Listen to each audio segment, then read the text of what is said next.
This offense date was June 1st of 2012. That's 11 years and 4 months before Mr. Hinojosa was arrested on this charge. 7 years later. That's a massive delay. In legal terms, this raises serious questions about the defendant's constitutional right to a speedy trial. Think about it, would you even remember details from a decade ago? We're here on a motion to set aside the indictment based upon failure to afford and violation of constitutional right to speedy trial. State, have you reviewed that motion? Yes, Your Honor, I have. All right, and are you prepared to proceed? Yes, Your Honor. All right. Defense? Yes, we're ready, Your Honor, and I've outlined the relevant timelines in the motion itself. And if you'd like, I can outline those. I Yes. believe that once I do outline those timelines, the burden would shift to the state. And I believe, and I don't want to speak for the state, but I believe they have one witness to put on. All right. Then if you'll outline your Yes. reasons. Your Honor. Briefly, the time 5 years between the crime and the indictment. Then another 6 years until arrest? That's not just slow, that's glacier speed. And delays this long usually tilt the case in favor of the defense. line before the court, and it's all available to be verified on the Bexar County information system that's available to the court.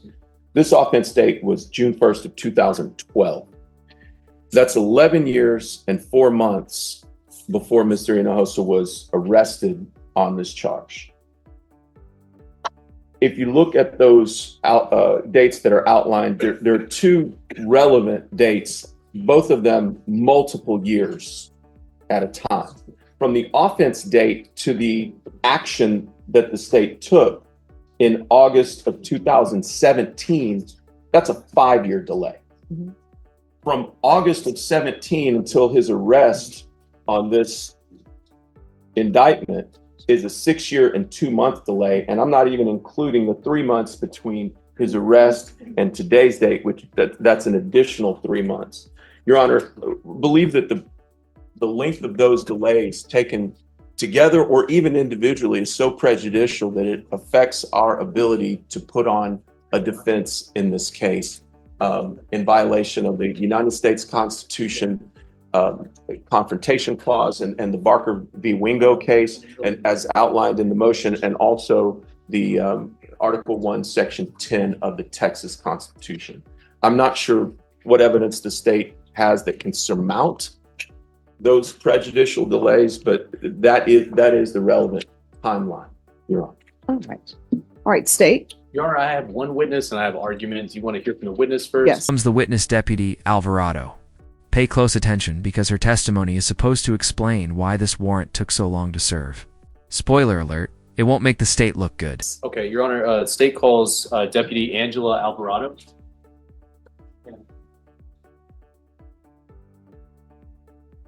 So, All right, if you move this way. Oh, sure. Come over here. right in the middle, Judge? Yes, thank you. Is that okay if I'm right here, Judge? Yes. Okay. Can you raise your right hand for me, please? Yes, ma'am. Do you solemnly swear or affirm the testimony you give will be the truth and nothing but the truth, so help you God? Yes, ma'am. All right, you can lower your hand, state your name for the record. Deputy Angela Alvarado. All right. So everyone, you all need to whisper. If you can't whisper, then you need to confer outside. All right, state. Hi, Deputy. So did you attempt to make service of a warrant in this case? Yes, sir. It And- looks like on the first attempt was January 23rd of 2019. Okay. And then did you attempt to serve that warrant on another date as well? 2 days later, sir. Okay.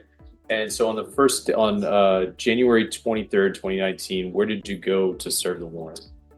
The address I have, Okay. And did you have any interaction with anybody there? I noted that I spoke with the uncle. And but were you able to serve the warrant on the defendant, Mr. Hinojosa, at the time? No, I was advised that he didn't live at that location. Okay. And so what happened a couple days later on January 25th, 2019? I went to a secondary address on that date, his work address. Okay. And were you able to serve the warrant on that date? No, sir. I was advised that he used to work there, but quit the year before. Okay. And Did you try to serve the warrant before 2019, in 2017? No, sir, that would not be me. Okay, that was a different deputy. Right. So you were unable to serve the warrant on Tristan Hinojosa, but you attempted to serve it on January 23rd, 2019 and January 25th of 2019. Yes, sir. Okay, I pass the witness, Your Honor. All right, defense. Your activity in this case is limited to those 2 days in 2019, correct? Correct. Did you take any other action in these 11 years and 4 months between the alleged offense date and his arrest in this case? Just beside the two dates listed on the warrant itself. And those 2 dates were almost 2 years after the indictment, correct? A year and a half? Your 2019 attempts? Okay. I'm not sure when. I'm sorry, I didn't mean to interrupt you. No, I'm not sure when the date of when he was arrested. Is that what your question was? No, indicted. Oh, indicted. I'm sorry.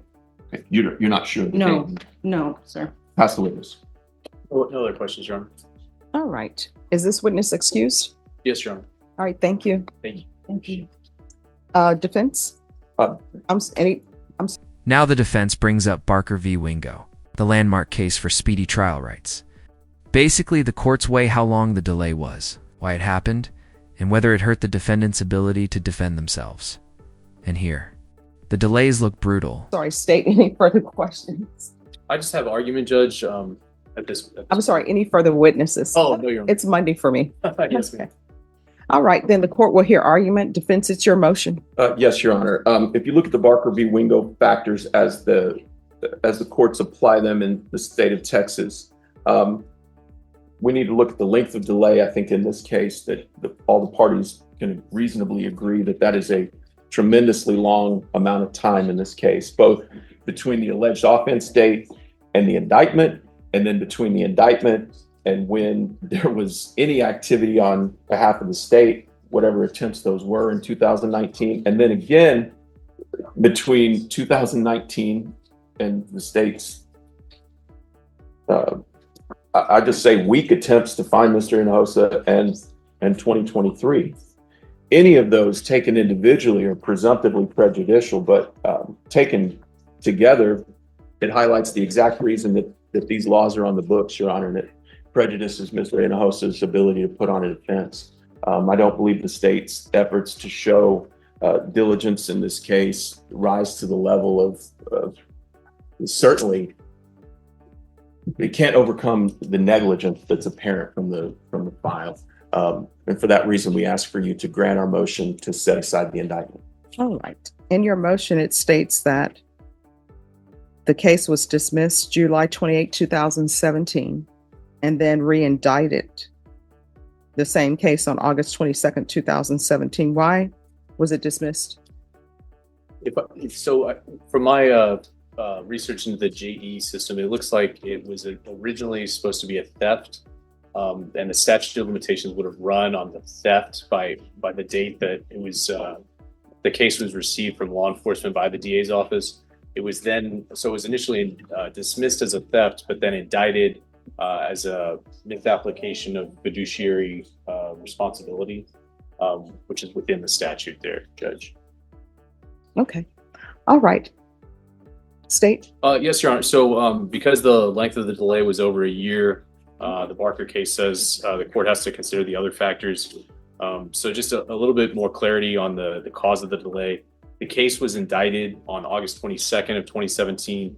The prohibited conduct in the indictment is from June 1st, 2012 through June 6, 2013. So it's a little bit longer because of the prohibited conduct, a little bit less of a delay, rather. The defendant was a fugitive from 8/22/2017 through 10/21/2023. Wait, I'm sorry, 8/22. I'm sorry, yes, ma'am. 2017 when the case was indicted through 10/21/2023.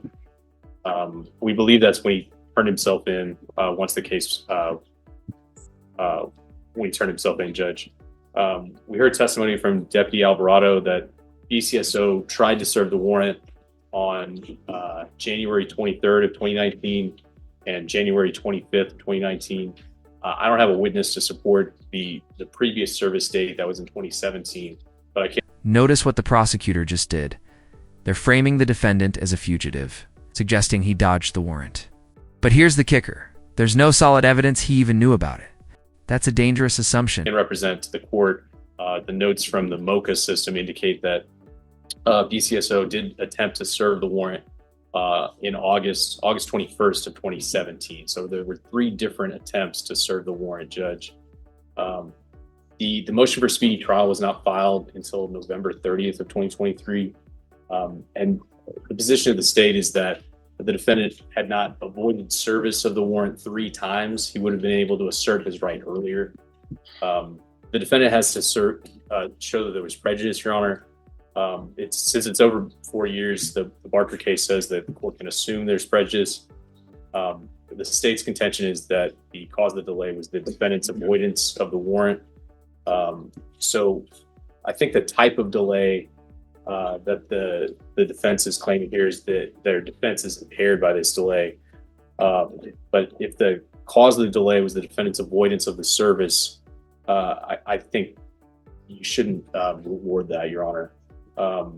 And there's a case, Dragoo v. State, which is a CCA case from 2003.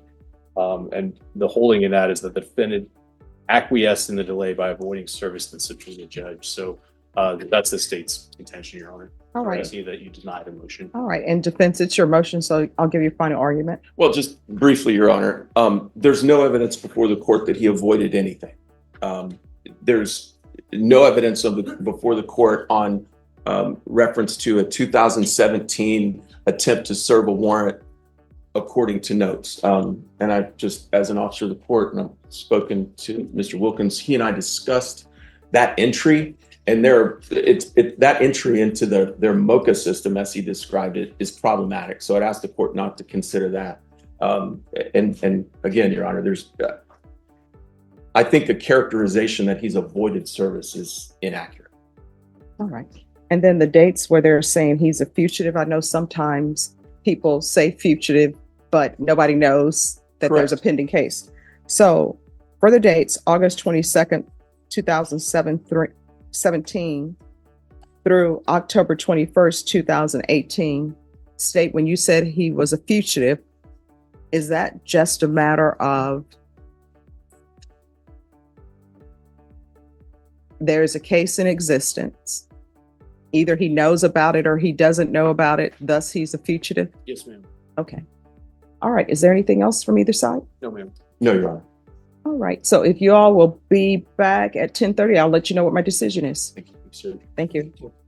The court is back on the record in 2017, CR 9236, State of Texas versus Tristan Hinojosa. Can our parties re-announce for the record for the state? Hank Wilkins for the state, Your Honor. Defense. Sam Locke for Mr. Hinojosa. And are you Mr. Hinojosa? Yes, Your Honor.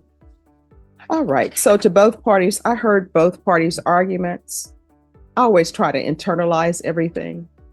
And I understand that in this case, there are probably complainants that are owed restitution, right? But at the same time, I have to look at the defendant's rights, that complainant's rights to have their restitution or be made whole, or for somebody to try to make them whole. And Mr. Wilkins, I know that this case did not originate with you, but the court has a hard time getting past the fact that the offense occurred on June 1st, 2012. Here we are in 2024. He was detained on that offense on June 1st, 2012, according to the defense's motion. Then he was released. Then a grand jury number was assigned in May 26, 2017. Then the case was dismissed July 28, 2017.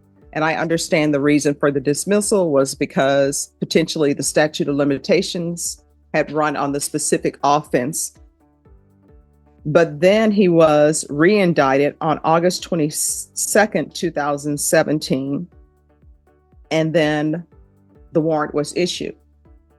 The officer testified that she went to what she believed to be his address, spoke to an uncle, not him, and the uncle said he doesn't live here.